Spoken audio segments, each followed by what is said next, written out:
अस्सलाम वालेकुम प्यारे दोस्तों और बच्चों। आज की कहानी का नाम है मछली का शिकार। कलीम, नईम और वसीम तीनों कारोबारी आदमी थे। इनकी इलेक्ट्रॉनिक्स की दुकानें मुख्तलिफ मार्केटों में थी।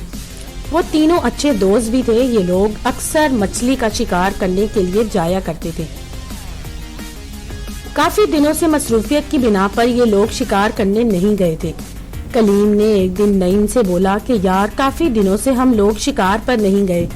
आजकल काम भी कुछ खास नहीं है और कल वैसे भी इतवार का दिन है और दुकानें तो बंद ही होंगी। क्यों ना हम लोग शिकार करने चलें? हाँ यार, मैं भी यही सोच रहा था, नईम ने कहा। ठीक है, तुम दोनों का फैसला है तो मुझे क्या एतराज हो सकता है, वसीम बोला। और फिर इन तीनों ने कल का प्रोग्राम तय कर लिया कि हम लोग कल जाएंगे। अगली सुबह नाश्ते के बाद वो लोग कलीम की जीप में रवाना हो गए। इनके पास खाने पीने का सामान, शिकार की चीजें और मछली पकड़ने के कांटे वगैरह भी थे। दोपहर के वक्त वो लोग समंदर पर पहुंच गए और वो इस जगह आते रहते थे। कलीम ने जीप रोक दी। करीब ही एक पहाड़ी थी। वो इसके करीब बैठ गए। उन्होंने रास्ते में ही तय कर लिया था कि इस जगह बैठकर पहले खाना खाएंगे, इसके बाद शिकार शुरू करेंगे। उन्होंने दस्तरखान बिछा दिया और खाना खाने लगे। आज मौसम अच्छा है, कलीम बोला। हाँ भाई, कल तो तेज धूप निकली हुई थी, लेकिन आज बादल छाए हुए हैं, इसलिए गर्मी भी कम है, वसीम ने कहा। खाने के बाद उन्होंने पानी पिया जो कि घर से साथ लाए थे। उन्हें चूंकि पता था कि समंदर का पानी तो खारा और कड़वा होता है, जो कि पिया नहीं जा सकता। फिर वो अपने कांटे उठाकर एक तरफ चल पड़े। उन्होंने पहले भी इस तरफ मछली का शिकार किया था। काफी देर मछलियां पकड़ते पकड़ते वो लोग थक गए थे, क्योंकि वो कुछ थकन महसूस करने लगे थे। भाई, कुछ देर यहीं बैठ जाते हैं, वसीम ने कहा, और वो तीनों बैठकर आराम करने लगे। कुछ दूर ही गुजरी थी कि अचानक उन्हें समंदर में बहुत सी मछलियां उछलती हुई नजर आईं। कलीम ने कहा, चलो शिकार करते हैं, चलो चलो आओ इसका शिकार करते हैं। नईम ने उठते हुए कहा। वसीम और कलीम भी उठ खड़े हुए और फिर वो तीनों मछली कांटा संभालते हुए इस जानिब लपके जहां उन्हें मछलियां उछलती हुई नजर आई थी। कुछ देर के बाद सब ने बड़ी बड़ी मछलियां पकड़ ली। सब बहुत खुश हुए, इसलिए कि आज उनका शिकार करने के लिए आना कामयाब रहा। वो तीनों तेजी से मछलियां समेटकर एक बैग में डाल ले। कलीम ने झुककर बैग उठाया और अपने कंधे पर लाद दिया। फिर वो तीनों वापस जीप की तरफ चल पड़े। वहां पहुंचकर कलीम ने हर बैग को जीप में डाल दिया। फिर वसीम ने एक बड़ी सी मछली को निकाला और साफ करना शुरू किया, और फिर तीनों ने मिलकर इसका गोश्त बनाया। फिर जल्दी जल्दी उन्होंने लकड़ियां जलाई जो कि घर से साथ लेकर आए थे, और उसको भूनने लगे। तीनों खुश थे कि इन्हें ज्यादा मछलियां पकड़ने के लिए मेहनत करना नहीं पड़ी थी। मछली तैयार हो गई तो उन्होंने खूब मजे लेकर खाई और फिर सुस्ताने के लिए लेट गए। आराम करने के बाद वो उठे तो वसीम ने अपनी कलाई पर बंधी घड़ी में वक्त देखते हुए कहा, 6 बज रहे हैं भाई, अब तो चाय पीने का दिल चाह रहा है। चलो वसीम, चाय बनाओ। वसीम इन तीनों में से सब बहुत अच्छी चाय बनाता था।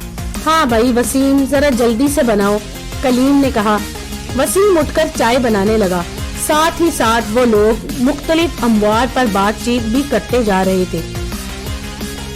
चाय पीने के बाद वसीम ने कहा, चलो अब हम वापस चलते हैं। वो तीनों अपना काम समेटने लगे। अचानक इनके कानों में खतरनाक आवाज आई। तुम लोग कौन हो? उन्होंने चौंक कर इधर उधर देखा, लेकिन कोई नजर नहीं आया।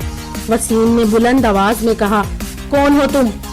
मैं एक गरीब आदमी हूँ, मेरी बीवी बीमार है और बच्चे भी भूखे हैं। आवाज आई, लेकिन आखिर तुम हो कहाँ? वसीम ने बेजारी से पूछा। मैं तुम लोगों के दाईं तरफ पहाड़ी पर हूँ, जवाब आया। वो तीनों इसकी तरफ चल पड़े। जरा देर बाद वहाँ पहुँच गए। कहाँ हो? वसीम ने बुलंद आवाज में पूछा। ओह, आगे आओ, इस आदमी ने जवाब दिया। वो तीनों चल पड़े आगे। उन्होंने इस आदमी को तलाश किया, लेकिन वो ना मिला। तो वसीम ने एक बार फिर बुलंद आवाज में कहा, अरे भाई, कहाँ हो तुम? तुम लोगों के उल्टे हाथ पर हूँ, इसने जवाब दिया। इन तीनों ने दाएं तरफ देखा तो वहाँ किसी आदमी की टांगे नजर आई। इसके जिस्म का बाकी हिस्सा पहाड़ी के पीछे था। वो तीनों तेजी से इस जानिब बढ़े और वहाँ पहुँच गए। फिर अचानक तीनों को जैसे किसी बिच्छू ने डंक मार लिया हो, क्योंकि उन्होंने एक आदमी को पूरी तरह देख लिया था। इसका सर गायब था। वो आदमी कहाँ है? वसीम ने इधर उधर देखते हुए कहा। इसका ख्याल था कि इसके सामने कोई लाश पड़ी है। वो मैं ही तो हूँ, वो सरकटा बोला। ओ, वसीम उछल पड़ा। वो तीनों हैरत से सरकटे की तरफ देख रहे थे।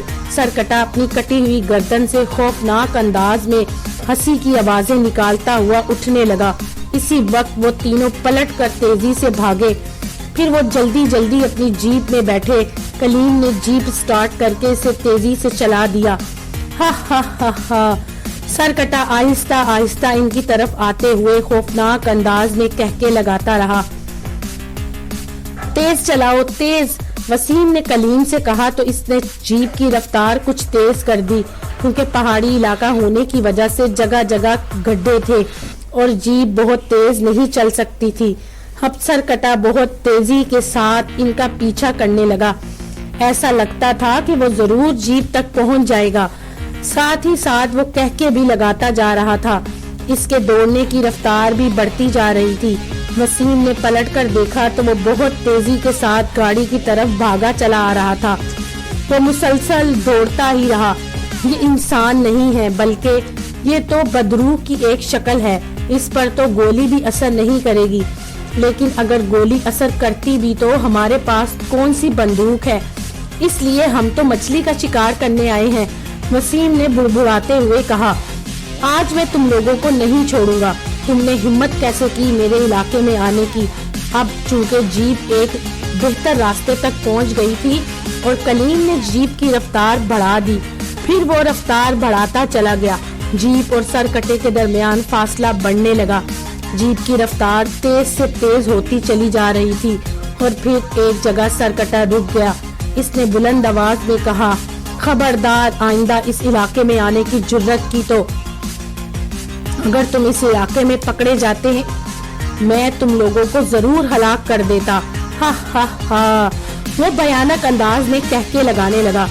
जब हम लोग बहुत दूर आ गए, जहाँ से शहरी आबादी शुरू हो गई थी, तो उन्होंने सुख का सांस लिया और उन्होंने एक दूसरे से कहा कि ये सब हम लोगों ने इतनी देर करने की वजह से हुआ। अगर हम लोग इतनी शाम के लिए इस वीरान जगह पर ना रुकते तो जरूर हम लोग आसानी से वापस आ जाते और हमें सरकटे का सामना ना करना पड़ता।